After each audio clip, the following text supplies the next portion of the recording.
Selamat jumpa lagi bersama saya. Pembahasan kita kali ini tentang kematian Yesus di kayu salib dengan berbagai macam sumber, ya. Jadi kita akan melihat kisah akhir hidup Yesus Kristus atau yang bagi umat Islam dikenal dengan nama Isa Al-Masih. Jadi Isa Al-Masih itu sama artinya dengan Yesus Kristus. Nah, eh, kita ada beberapa sumber dari Kristen, ya, tentang akhir hidup Yesus. Ada Paulus, Petrus, Lukas, Markus, Matius, dan Yohanes. Ya, Paulus pada tahun 56 menulis surat kepada jemaat di Filipi. Ya, di dalam surat itu dia mengatakan bahwa Yesus mati di kayu salib. Sebenarnya pernyataan Paulus tentang Yesus mati di kayu salib tidak hanya ditulis dalam surat Filipi. Ada beberapa surat lainnya juga di mana di sana dikatakan Yesus mati di kayu salib. Kalau kita memperhatikan tahun penulisan, ya, dengan peristiwa penyaliban itu sangat dekat. Selisihnya hanya 23 tahun. Ya, selisihnya. Ketika peristiwa penyaliban, diperkirakan usia Paulus adalah usia remaja. Itu. Yang berikut ada Petrus, di mana pada tahun 65 dia menulis suratnya yang pertama. Dan dalam surat itu dia mengatakan Yesus mati di kayu salib. Ya. Itu. Petrus ini adalah saksi hidup. Dia menyaksikan peristiwa penyaliban. Berikut ada Lukas, Markus, Matius, dan Yohanes. Mereka menulis kitab yang bernama Injil berdasarkan nama mereka. Markus menulis Injilnya pada tahun 64. Matius kurang lebih tahun 70. Lukas sekitar tahun 75. Dan Yohanes sekitar tahun 90. Jadi tahun penulisan ini masih dalam abad pertama, abad penyaliban Yesus. Ya. Nah, kisah akhir hidup Yesus Kristus dalam 4 Injil ini dapat dibaca dalam teks-teks di bawahnya. Ya. Bagi umat non-Kristen, silakan membacanya di Alkitab online, di internet. Ya. Di sana jelas-jelas tampak bahwa Yesus mati di salib. Ya. Lukas selain menulis Injil, dia juga menulis kitab Kisah Para Rasul. Dan dalam kitabnya ini dia mengutip pernyataan 2 rasul besar, yaitu Petrus dan Paulus. Pernyataan Petrus itu ada 2 yang dikutip oleh Lukas. Ya. Yang pertama, Petrus mengatakan dia diserahkan Allah menurut maksud dan rencananya, telah kamu salibkan dan kamu bunuh.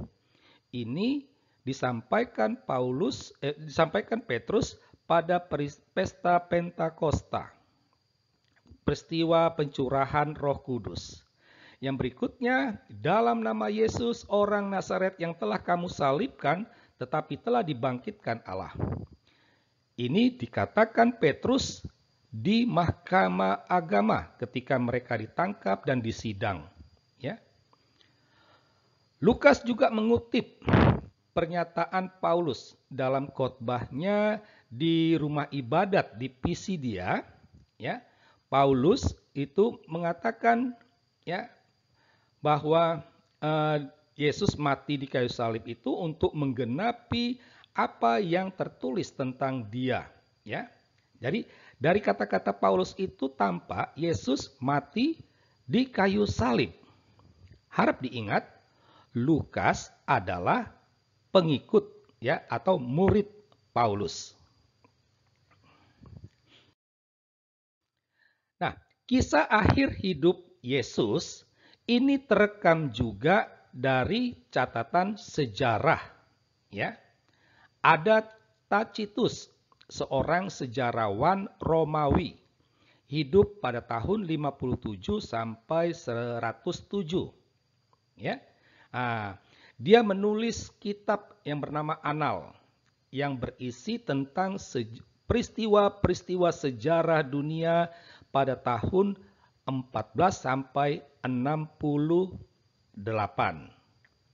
Nah, peristiwa penyaliban itu terjadi tahun 33, sehingga itu terekam oleh Tacitus. Tacitus menggunakan kata Kristus. Dia tidak menggunakan Yesus, tapi Kristus. Dan Kristus ini menerima hukuman yang berat, ya, hukuman yang berat. Ada Barmar Serapion, ya, ini sejarawan Syria, ya. Pada tahun 73, ya, pada tahun 73 dia menulis surat, ya, kepada anaknya perihal tentang raja bijaksana yang dihukum mati, ya. Ada Flavius Josephus, ya. Pada tahun 93 dia menulis kitab sejarahnya, ya, ini. Nah, Flavius jelas-jelas menggunakan nama Yesus dan juga ada salib. Itu. Lalu ada Lucianus Samosata. Ini sejarawan Yunani. Memang dia hidup di abad kedua. Dia menulis bukunya. Dan di dalam bukunya itu juga disinggung tentang Yesus. Ya. Nah, kecuali Lucianus, ketiga sejarawan lainnya hidup dalam abad pertama. Buku-buku yang mereka hasilkan juga ditulis dalam abad pertama. Oleh sejarawan modern sekarang, apa yang mereka tulis itu dengan jelas menyatakan bahwa Yesus mati di salib. Nah, akan tetapi tiba-tiba muncul sosok bernama Muhammad yang hidup pada tahun 570 sampai 632 di tanah Arab. Dia membawa Al-Qur'an. Dan dalam Al-Qur'an itu tertulis demikian. Di mana dari tulisan ini yang diyakini sebagai wahyu Allah disimpulkan bahwa Yesus tidak mati di salib. Ya. Ini. Dan ini menjadi kepercayaan umat Islam. Yesus tidak mati di salib. Yang mati itu adalah orang yang mirip dengan Yesus. Ada fakta menarik dari surat An-Nisa, ya, yang menyatakan Yesus tidak mati di salib. Surah An-Nisa ini, ya, surah An-Nisa ini masuk dalam kelompok surah Madaniyah. Artinya, surah-surah yang turun di Madinah.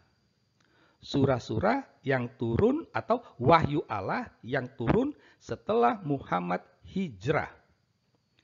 Menurut catatan sejarah, Muhammad masuk ke Madinah itu tahun 622 Masehi. Ya. Tapi kita tidak tahu Surah An-Nisa apakah ditulis pada tahun 622? Ya, jangan sampai surah An-Nisa itu ditulis pada tahun 630. Kita tidak tahu. Ya, Al-Quran saja baru muncul sebagai kompilasi yang lengkap 20 tahun setelah Muhammad mati. Nah, jadi itu surah An-Nisa, surah Madaniyah 622. Sedangkan peristiwa penyaliban Yesus pada tahun 33. Jadi hampir 600 tahun setelah peristiwa penyaliban muncul pernyataan Yesus tidak mati di salib. Nah, dari uraian di atas, kisah akhir hidup Yesus mana yang benar? Ya.